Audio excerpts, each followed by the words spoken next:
Hey, this is Mark Goldberg with the UN Affairs blog UN Dispatch. I'm talking today with Ray Offenheiser. I believe I mispronounced your name, Ray. I'll let you pronounce it for me. It's Ray Offenheiser. Ray Offenheiser with Oxfam, and we're going to talk about foreign aid and U.S. foreign assistance. And I got the idea for this interview through an idea that you submitted, Ray, to the website On Day One, which is a UN Foundation-sponsored website that I help administer that asks folks to offer their ideas for what the next president should do, figuratively, on day one. And you submitted a short, maybe minute-long video explaining that the next president should modernize foreign aid. And I was sort of sufficiently intrigued, so I was hoping that we can spend the discussion today having you sort of explain sort of what that means. So I guess to start off, I'll ask you, why does U.S. foreign assistance need modernization? Well, you know, there have been historically sort of two major moments in the past when the United States invested heavily in designing a strategy for foreign assistance. One was after the Second World War with the Marshall Plan, when there was a bipartisan consensus that we needed to rebuild Europe, we needed to invest heavily in that process.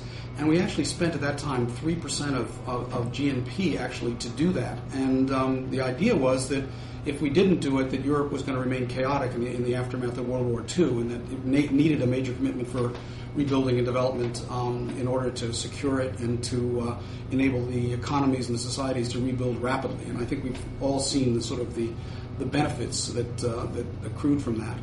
And similarly, in 1961, in the depths of the Cold War, President Kennedy actually, rather than launching a kind of a process that was driven by concerns about nuclear war at that time, actually launched a multifaceted set of programs to project American values out to the world through, as we know, the Peace Corps, the creation of USAID, the Alliance for Progress programs in the Americas, and so forth. And what the idea was behind those was that America should be out engaging with the world in a constructive way and contributing to the alleviation of poverty and the development of many countries around the world. And it won us a lot of friends, it won us a lot of allies, and during the period of the Cold War, I mean, it had its upside and downside in the sense that we were in a very bipolar world at that particular moment in time, but at the same time, it allowed America to project its institutional capacity to the rest of the world, its values, its technology, and its ideas in ways that I think won us many friends and won us many allies and won us much credibility around the world. We are at a very interesting and important and pivotal moment in world history today in which there is a great deal of conflict around the world. The United States is very isolated. It polls very low in many parts of the world. In fact, in a recent poll, the United States was polling behind Russia and China in terms of favorable ratings with populations in other countries around the world. And it's really a moment where the United States needs to re-engage with the world in a positive and dynamic way that in some ways probably looks a bit like what President Kennedy did in 1961 in terms of coming out with an affirmative, values-based, values-driven projection of American values and institutions to the rest of the world. The problem we face right at this particular moment in time is that the institutions that carry out that mission or charged with that mission here in the United States are broken. They're dysfunctional, they're bureaucratic, and they're not delivering the kind of value that we need at this particular moment in time, in this particular moment in history. And so there is a debate going on in Washington about how we can fix this problem. This is not a partisan issue. I would note that President Bush set up something that was known as the HELP Commission, which was a bipartisan commission to look at this issue of how is our foreign aid system working. And this bipartisan commission with 9 Republicans and 7 Democrats actually concluded that the system was broken and in need of a major reform and overhaul. So that, in some sense, has launched this broader discussion about what should a new president do to fix this problem. Maybe just to illustrate maybe concretely what I mean when I say that it is broken. Initially, when President Kennedy set up our foreign assistance programs, it was set up with authority under one agency, the U.S. Agency for International Development, which basically managed pretty much all of U.S. foreign assistance programs and funding all around the world. So it had in some sense, one organization, one authority, and a strategy that was managed by that organization. Today, we have over 20 government units or departments actually managing our foreign assistance program. And those organizations are governed by a set of priorities and goals that are established by Congress. And there are something like 30 priorities, 25 goals, and 75 initiatives at a minimum that define this universe. And basically, it's quite incoherent, and it's managed across these 20 different government agencies. So in effect, today we don't have a clear vision, we don't have a clear strategy, and we don't have a structure with clear authority. And as a consequence, we are dispersing funds, but we're not doing it in a particularly coordinated and a particularly strategic way, and so we're not getting the value that we need. In addition, what we've got is when the Kennedy administration created our modern foreign assistance program in 1961, now over 50 years ago, it put forward a piece of legislation that had something like 200 pages. The legislation today, amended, is basically that same 1961 legislation. It is ballooned into being 2,500 pages long with a variety of other annexes and other subsidiary legislation that supports it that is largely incoherent, incomprehensible, and something that's really very difficult for government officials to actually implement in any sort of sensible way.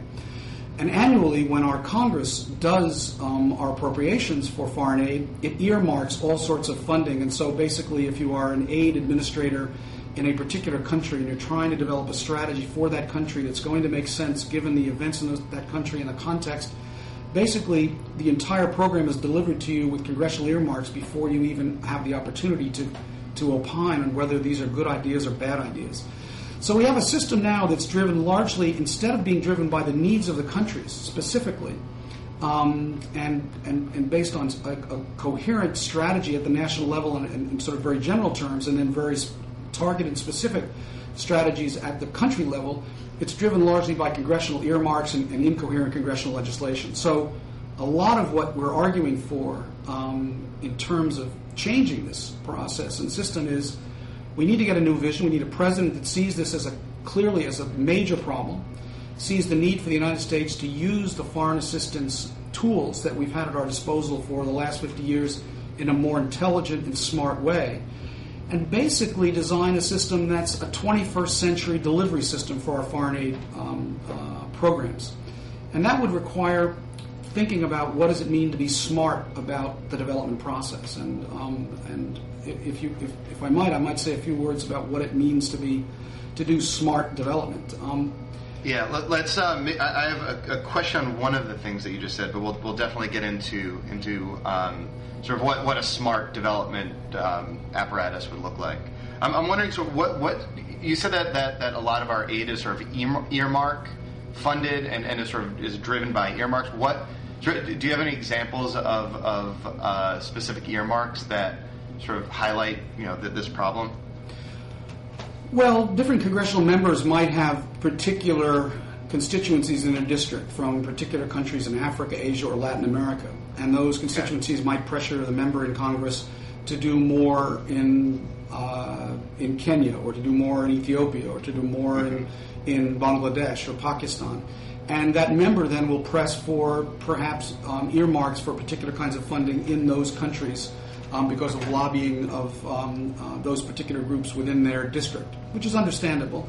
But the members, the constituencies in those districts aren't necessarily in the best position to determine what's in the best interest of U.S. policy on the ground in terms of our positioning vis-a-vis that government at any particular point in time, and what the priorities are of that government that maybe the United States should be supporting that would be in the best interest of their development and progress. And the key thing I think we've learned about this development process over the last 50 years is the best development occurs when the governments actually own the programs and they are partners with us in the design of the strategies, and they are themselves invested in very specific kinds of outcomes.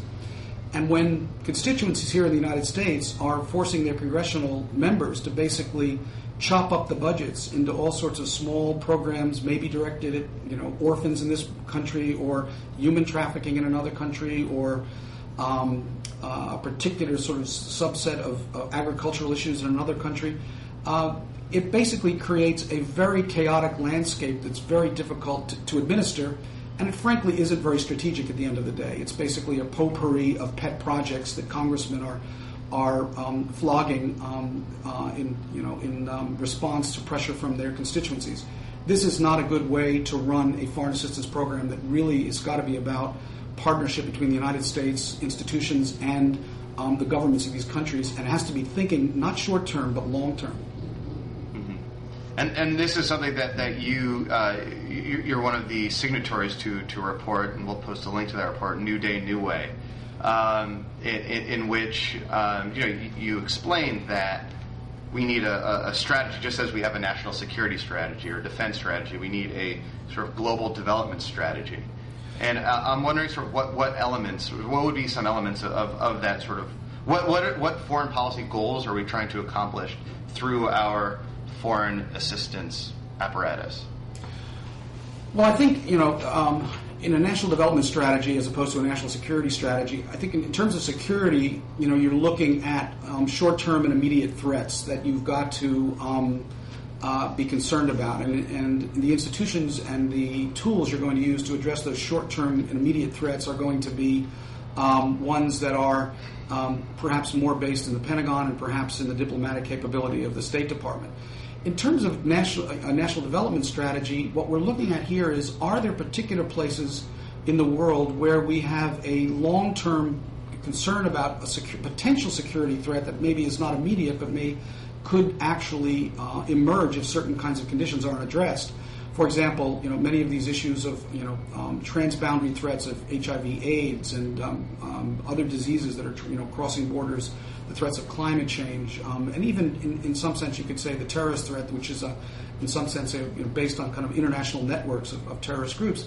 In some ways, these are threats that pose longer term questions for how we position vis-a-vis the rest of the world. And in terms of our development planning, I think that the thinking is, if we can address some of these deep structural questions of poverty, in many cases, we're going to improve the lives of people, make them less perhaps susceptible to being drawn into networks that would be in some ways destabilizing their national environments and so forth. And so in thinking about national development strategy, I think the difference is, first of all, we need to be thinking long term. We need to be thinking about an institution building in these countries in terms of building systems of rule of law. In many cases, these countries are dependent on agricultural production for their livelihoods. We need to be investing more in the agricultural sector of these countries. We need to help these countries think about how they connect with the global marketplace, and are we helping the private sector and business to be developing in ways that are going to engage these countries in the international market in a positive and affirmative way, and make them attractive for foreign direct investment. Are we thinking about ways that are going to help to promote democracy and engage citizens in institutions that are going to be supportive of their governments, and in many ways perhaps holding their governments accountable for delivering public goods to their citizens, and help to minimize corruption in many of these countries? So the longer-term project, in many ways, that has to be a part of this strategic plan for development is really about what is the institution-building projects that are in America's best interest to be undertaking in particular regions of the world, and what are the particular areas, be they in the sort of justice area, in the agricultural production area, in the private sector area, in the democracy area, that the United States should be really focused on if we're going to have the most positive impact that's going to be supportive of and complementary to our broader security interests that perhaps would be managed by the Pentagon and the State Department. And a lot of times when you talk about foreign assistance with say skeptics, they often point to sort of end user corruption and sort of a waste of American taxpayers' dollars to be propping up to be paying lavish overheads, and also simply you lose a lot of money through corruption. How do we avoid that? And is this perception reality, and how do we avoid end user corruption?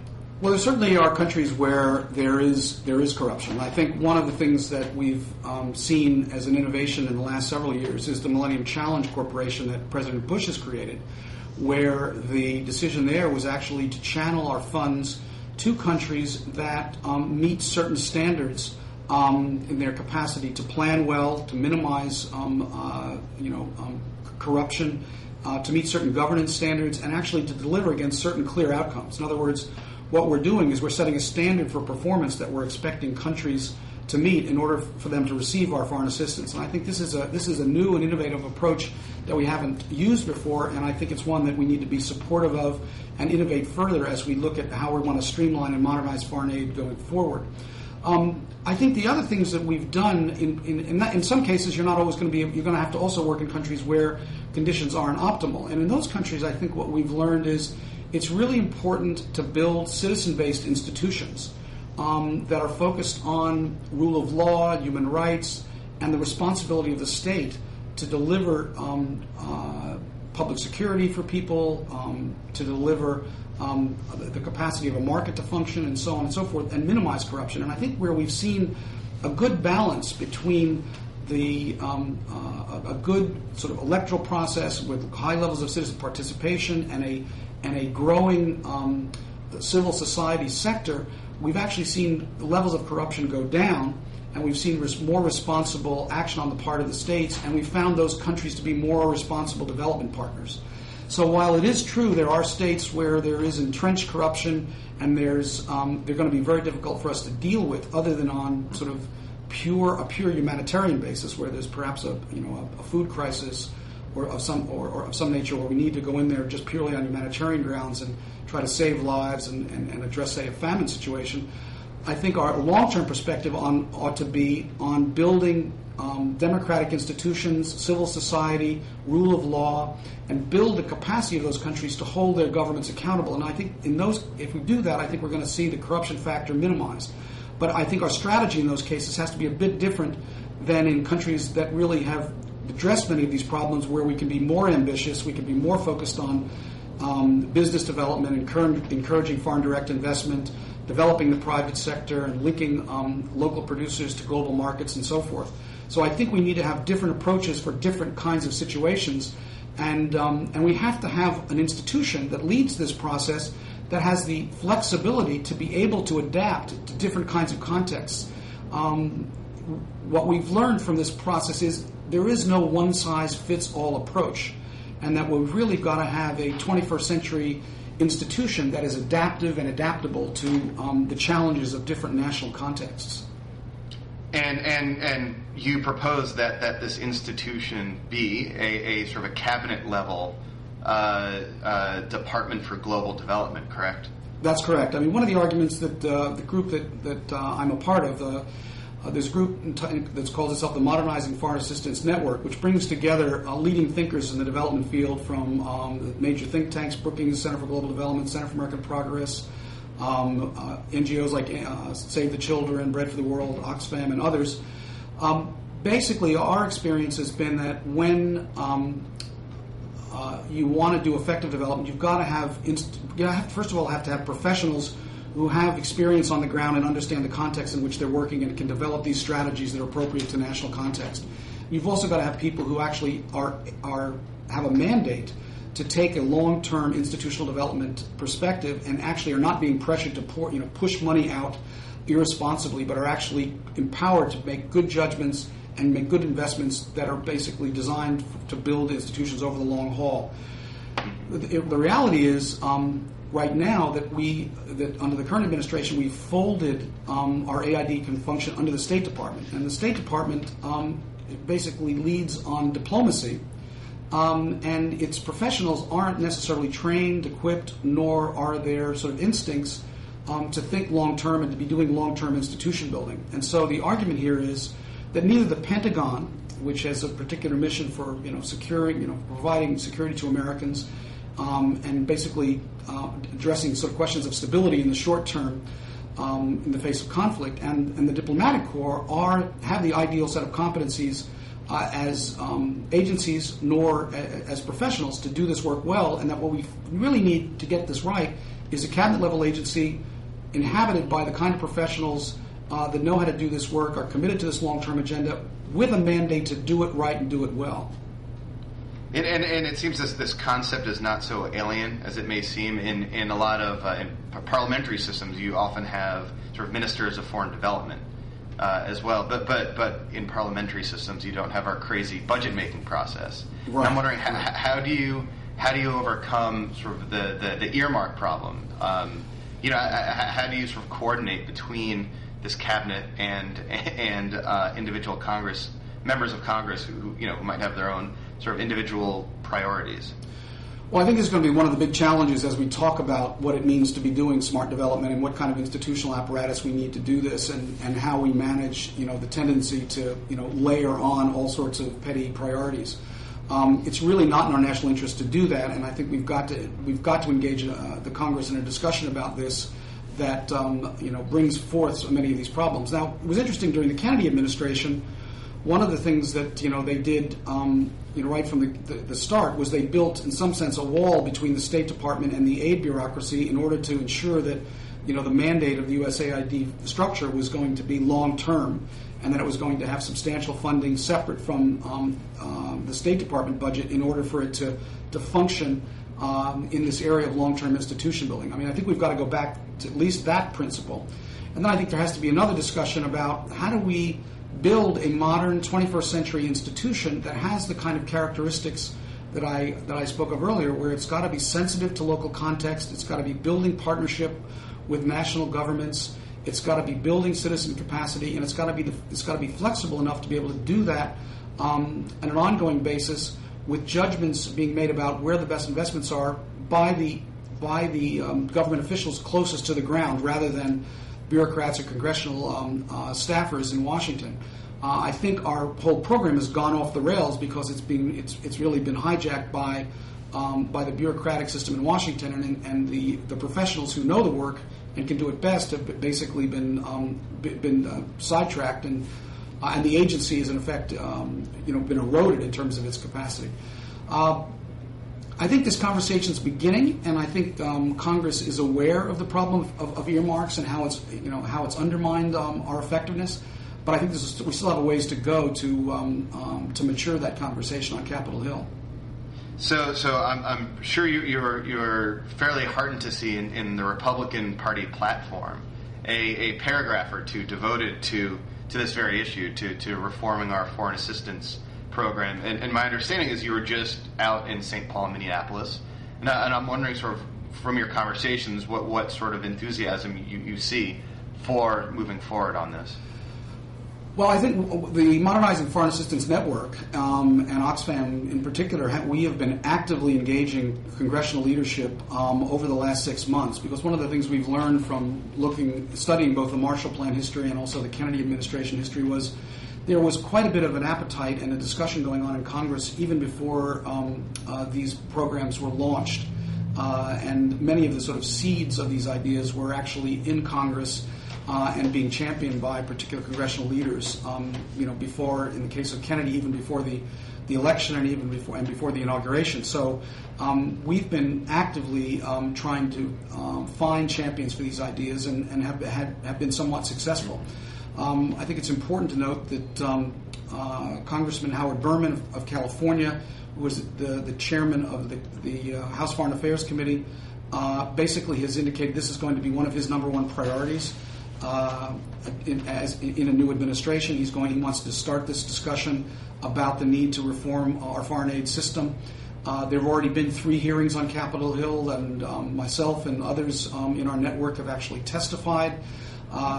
There has been also testimony by 3 former aid directors, 2 Republicans and 1 Democrat, and they are actually working together now to actually promote the idea of this reform process themselves. They're working on a bipartisan basis, which is extraordinarily heartening and encouraging.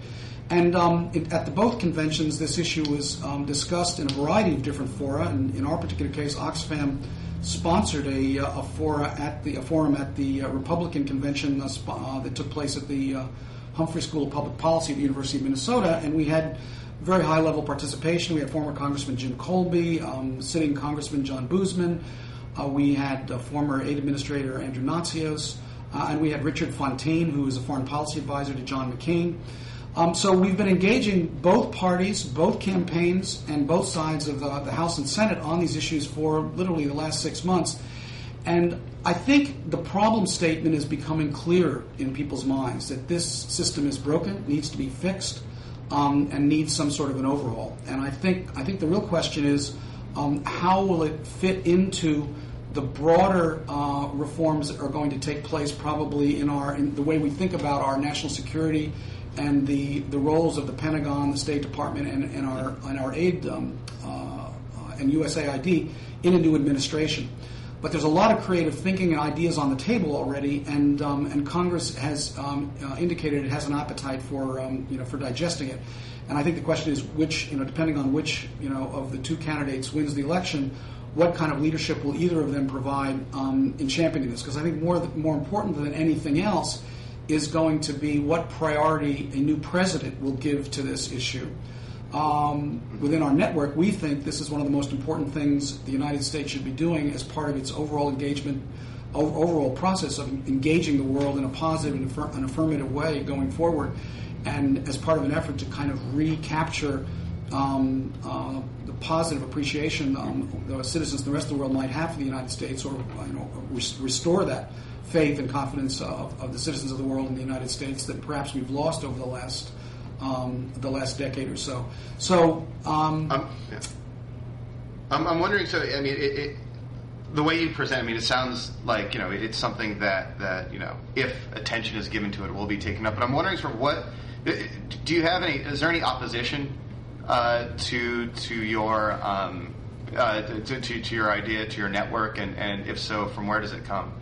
Well, I think there's some important questions that people who are concerned about these issues are asking. One, is the cabinet level position, does it make sense, and should it go forward, and is it the best idea, and in some cases, is it politically realistic? So there are some people who are basically sympathetic to the overall argument that the reform is necessary. I think there's larger buy-in on that question across a wide spectrum of different stakeholders. Then the question is, how do you do it, and how do you apportion authorities, and where are budgets allocated, and so on and so forth. So I think there's some opposition within, I guess you might call this traditional sort of security community and diplomatic community, that may think that maybe this function should stay within the State Department as opposed to being separated out as a separate agency and having a cabinet level position. So that's a discussion about structure. There are others who I think are going to be concerned about the idea that one of the other things we're arguing for is that we've got to restore the institutional capability of USAID as a government institution. One of the things that's quite striking is that if you go back to 1971, you'll see that USAID had a staff of, say, 15 or 16,000 professionals, many of them working in countries, most of them working in countries all around the world. Today, the staff numbers, in the low thousands, and as a consequence, what we've done is we've subcontracted most of this work out to all sorts of private contracting agencies, and the capacity of the agency itself to actually design and lead a strategy has been dramatically undermined, and we've got to rebuild that capacity. Well, obviously, those institutions that have been receiving those large contracts may find that something that they're not comfortable with. And then I think there are going to be other groups that are going to be, concerned about, is their particular issue going to be adequately represented? In other words, if we develop a national development strategy, is it going to encompass every issue that every organization that is currently perhaps receiving U.S. government money or in one way or another involved in U.S. foreign assistance and benefiting in one way or another, is every one of those issues going to be represented, or are we going to tighten up the focus, and are we going to have some major priorities, and will that some way change the landscape of particular subject matter issues that we work on? And so all of those, I think those issue-based constituencies, I think are going to be of some concern. The security and diplomatic community is going to have some concerns, and I think the broader sort of subcontracting community is going to have some concerns. So we've got a ways to go here, and we're mindful that these are all potential critics of this, but I think even the folks that are in those various camps would acknowledge that the system as it currently is organized and structured is broken. And so I think we're all, of the mind that it needs a big fix. We're probably going to differ over the nature of that fix and what are going to be some of the priorities in the new national strategy. It's interesting. I'd never sort of, I'd never sort of looked at trends at USAID, and what you sort of described seems to be a growing sort of aid industrial complex that you guys might be going up against. I'm wondering. Yeah, I guess we haven't really. We probably should have done this in the beginning, but we haven't talked sort of specific numbers. How much does the United States government give in foreign aid, and how is that measured?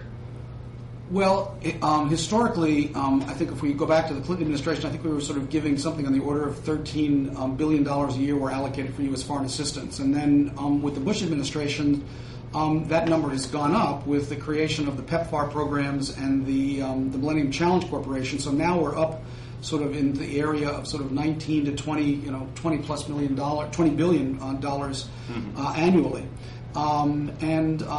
But then you have to kind of look at that and parse it a bit, and you actually, you realize that there are actually 10 countries that actually get a very large portion of that foreign assistance. It isn't necessarily distributed as widely and perhaps as equitably across the globe as one might imagine. So, for example, if you were to just take, the core foreign assistance budget and look at Africa, I think one of the figures within the last several years was that, sub-Saharan, say, 30 or 40 sub-Saharan African countries were, receiving, they were dividing up something like $3.1 billion of foreign assistance. And so, for that many countries in one of the poorest continents of the world, that wasn't a big contribution necessarily from the United States. And I think the thing to emphasize to the public at large is there is a perception that we are an extremely generous country and that we're one of the most generous countries in the world in terms of our foreign assistance contributions. But and that's a perception that generally, when you poll the American public, is pretty universal. In fact, I think one poll came back, with the belief that the citizens were believing that we were contributing 15% of our GNP to foreign assistance. And when asked what they thought it should be, they said it should be around 5%. In reality, it's been less than 1/10 of 1%, and it's been kind of edging up toward 2% under the Bush administration with these new programs. But it's interesting to remind ourselves that under the Marshall Plan, it was actually 3% of GNP. So there was a period when it approximated 5%, which was the number that the pollsters actually got from the American public. But we're nowhere near that today. And there's a significant debate going on globally about whether all countries should increase the volume of aid that they're contributing, and certainly. Gordon Brown in the United Kingdom has been leading this discussion about trying to edge the contribution of the G8 members and the OECD countries up toward 0.7 tenths of 1% of GNP, and has committed his own country to doing that. And there are some Scandinavian countries that are actually contributing at that level. It's interesting in the case of the Health Commission, again, which was commissioned by President Bush. They argued that U.S. foreign assistance in terms of annual dollar contribution should be doubled, which would take it, into the neighborhood of about, $40 billion a year, which would put us in a very different position vis-a-vis the international community, and it would move us up in terms of rank from somewhere around 25th in terms of contribution on a per capita basis to, further up the line, probably into the into the teens, I suspect. As a percent contributor on a per capita basis. So I think there's also a debate about not just the structural change and the change in vision, but also how America is going to contribute in dollar terms to advancing this development agenda and contributing to alleviating poverty. I guess it's often said that though our sort of government expenditures on aid are relatively low compared to other developed countries, our private sector and our and nonprofit sector is particularly generous. Does sort of what foundations and our private sector give in sort of foreign aid sort of help close that gap at all?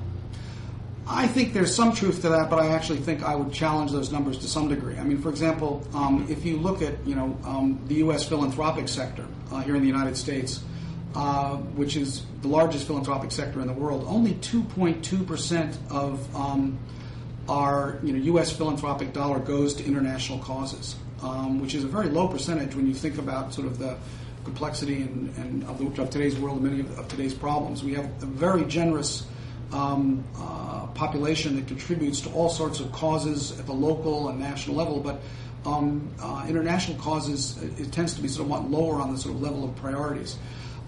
There are the amount of philanthropy, even though that's low, given the overall gross amount of philanthropy in the United States, it's still is in the billions of dollars probably. And I don't have an exact figure that I could offer you, but it certainly is in the billions of dollars. In terms of corporate philanthropy and the presence of U.S. corporations abroad, I think we've seen with globalization the presence of many corporations in many parts of the world. We've not seen them before, and there's certainly an increase in foreign direct investment in far corners of the globe that they've not been present before. I think there's still a question, though, of in many cases as to what the development consequences are of the business presence. In some cases, I think it's been very positive.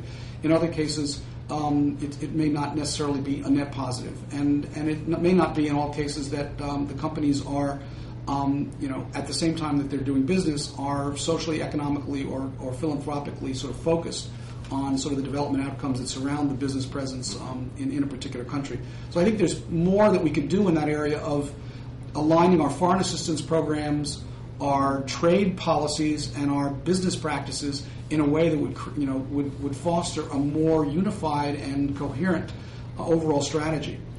In terms of trade practices, I think, and trade policy, there's been a big debate over the last several months in Congress over the U.S. Farm Bill, where we're providing significant subsidies to American agriculturalists who, in certain sectors have been, producing in excess of what we can consume here in the United States, which gets dumped on international markets, suppresses the price on international markets for certain commodities, and actually undermines the ability of farmers in developing countries to actually advance and progress and make a profit. So our trade policy is at odds with our development policy. So in some countries, we actually have money going into the agricultural sector to try to improve the agricultural sector, while at the same time our trade policies here at home, and our agricultural policies and trade policies, are actually undermining the agricultural sector in that same country. So there's a dissonance and a disconnect between those two areas of policy. So I think there's much more that we could do to try to bring together those, the trade policy, the aid policy, and our business practice. Interesting. Maybe for a final question, we can switch gears a little bit and talk a little bit about PEPFAR. Mm-hmm. It seems that sort of if you're at a poll, some of Bush's harshest critics, they would concede, I think, that his greatest accomplishment was PEPFAR. I'm wondering if you agree with that assessment, and also if you can explain sort of to our uninitiated viewers what PEPFAR is and its significance. Right. Well, PEPFAR was a major initiative undertaken by President Bush to address the HIV/AIDS problem in the developing world, and he should get a lot of credit for that, and I think it will be certainly a significant part of his presidential legacy. In part because prior to that program's initiation, there was a great deal of ambivalence here in the United States and on Capitol Hill as to how ambitious the United States should be in addressing the AIDS crisis globally. And there was almost to some degree a denial that it was a global public health crisis, and there was almost a degree of denial about the fact that it represented a public health threat not only in the developing world but also to the United States itself.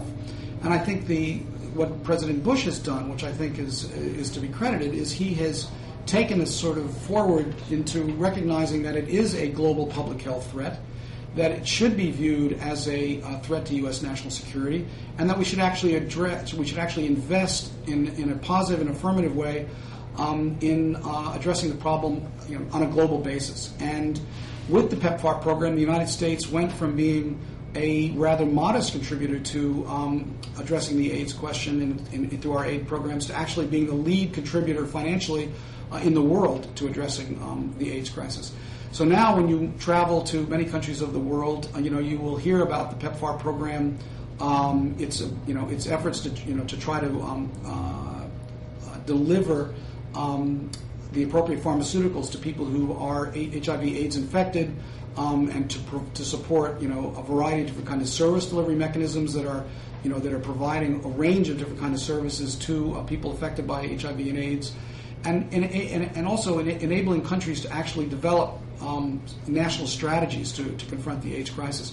So I think we've moved from a place where there was a lot of stigma attached to this issue and not a lot of necessarily good strategic leadership, to a point where, with President Bush pushing this agenda, we've done away with the idea that we need to stigmatize the issue and keep at a remove, to one in which the United States is exercising real leadership. There are critics of the program in terms of some of the elements of its implementation. The fact that the United States doesn't necessarily participate in the global fund coordinated by the United Nations. These are issues, I think, that are worthy of debate, and who knows, we may change our tactics and our approach with the new administration. But I think for the moment, I think we should take some pride in the fact that we have a significant AIDS program of scale. We're a leading contributor in the world, and President Bush has enabled this to be seen as both a global challenge and a threat to our security that's worthy of investment. Finally, I'm wondering if there's anything else you want to sort of say, if you want to plug any other projects you're working on. Sort of the floor is yours. Well, I would just encourage the viewers perhaps to go to the Oxfam America website, where we do have a variety of papers on this issue that deal with, I guess, what we're calling smart development. And it is a subject that is not necessarily easy for the uninitiated to understand, and yet we feel it's of critical importance to U.S. Foreign policy and U.S. engagement in the world. And we've tried to produce some papers that make it very accessible. So there is a foreign aid 101 paper.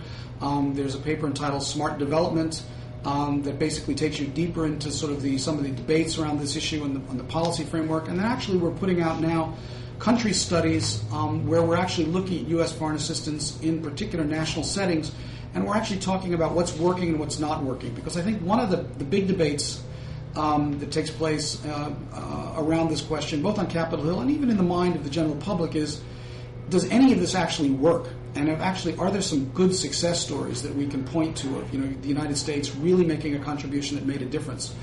And these country studies are looking right up to the moment at some programs that are ongoing through the Millennium Challenge account, through PEPFAR, through the USAID missions, where there is some really good work going on that exemplifies what we can do when we're doing it right, when we have a good strategic approach and we've got good leadership in the country missions of USAID, and that we're and we've got the right kind of capacity there.